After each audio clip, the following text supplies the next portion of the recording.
হরে কৃষ্ণ। আপনি কি জানেন আমরা এখন কলিযুগের কত সালে আছি, আর এই কলিযুগ আর কতদিন চলবে?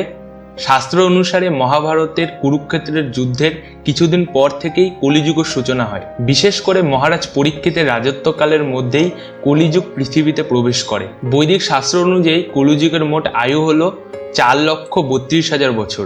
এর মধ্যে 5,000 বছর ইতিমধ্যেই অতিক্রান্ত হয়েছে, অর্থাৎ এখনো প্রায় 4,27,000 বছর কলিযুগ অবশিষ্ট রয়েছে। এই কলিযুগে মানুষের আয়ু, শক্তি, ধর্ম, সত্যবাদিতা সবকিছুই ধীরে ধীরে কমতে থাকবে। কিন্তু শাস্ত্র একটি সহজ পথও দিয়েছে। এই যুগে মুক্তির সবচেয়ে সহজ উপায় হলো হরিনাম সংকীর্তন।